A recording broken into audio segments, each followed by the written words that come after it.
Welcome back to The Price of Business. I'm your host, Kevin Price, talking to you about you and your business. The U.S. Chamber of Commerce Foundation made an interesting study. They do these on occasion with a focus on the states and which states are the most innovative and which create the best environment for business and that type of thing. And Mark Schill, he was on the show a week or so ago talking about this, and we had to get him back on to continue our conversation because, and in fact, we're keeping him 2 segments today because there's so much to cover, and I'm delighted to cover it with you. Mark, welcome to the program.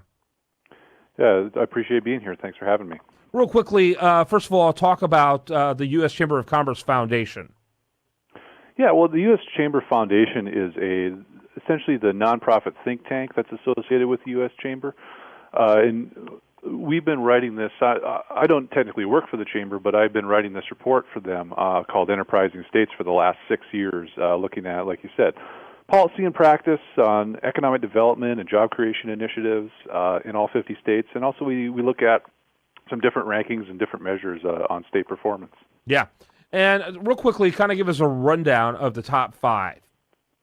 Sure. Well, it's a little more complicated than that because we don't necessarily do a top 5 overall, but we look at 6 different policy areas, everything from economic performance in general to topics like transportation and trade, business climate, the talent situation. And like you said, this year we're focusing on the innovation and entrepreneurship category, which covers things like research and development and entrepreneurship development in the states, and then high-tech performance. And so that's the one we focused on this year a little bit more. And the top states there, they varied a little bit. I mean, you'd think California would be right on top with the critical mass they've got there, but actually Washington came up first, followed by Utah, then Massachusetts third, then Colorado fourth, Maryland fifth, and California was actually sixth.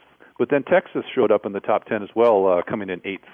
Yeah, Texas, I'm looking at here, especially in the economic performance area. That's an area that Texas shines in. Was a top 10 player in all but one of your subcategories, and I think that speaks volumes.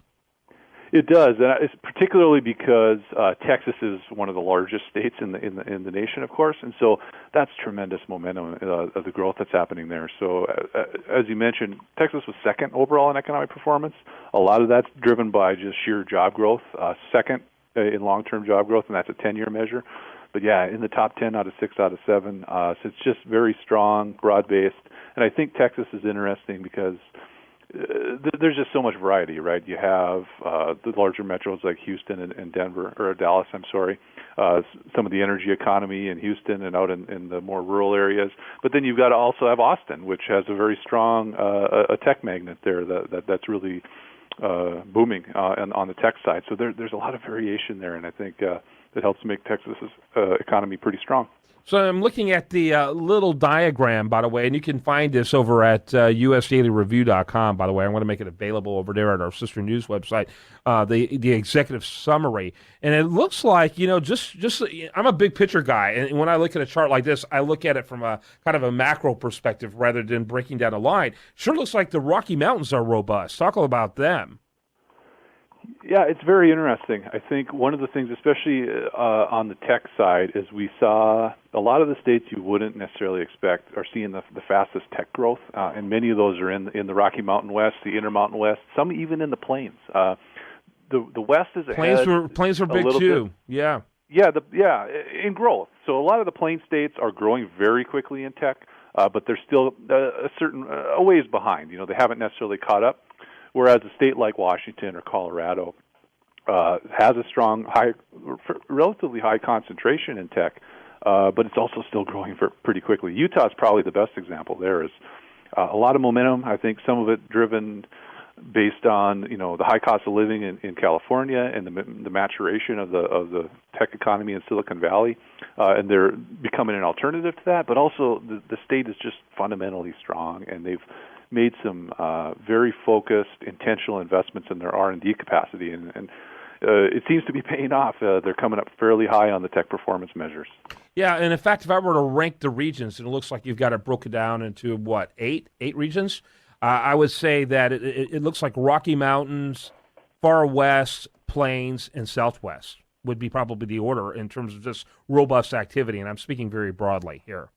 You know, in your 6 categories that you broke down.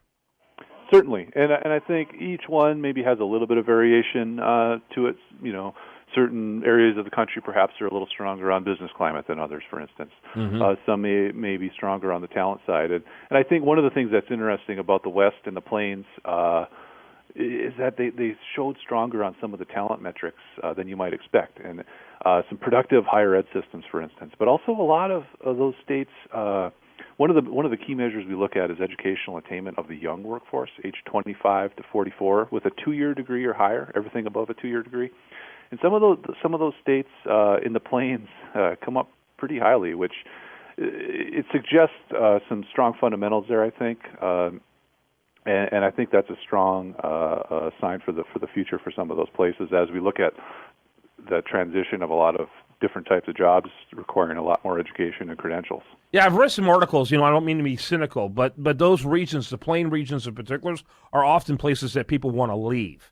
And so my understanding is that a lot of the effort you just described is that a lot of the state university systems have worked extremely hard to give those young people every incentive to stay as long as possible. And part of that is giving very highly accessible 4-year educations in the hope that if they stay a little longer, they'll just simply stay. Have you seen that as well?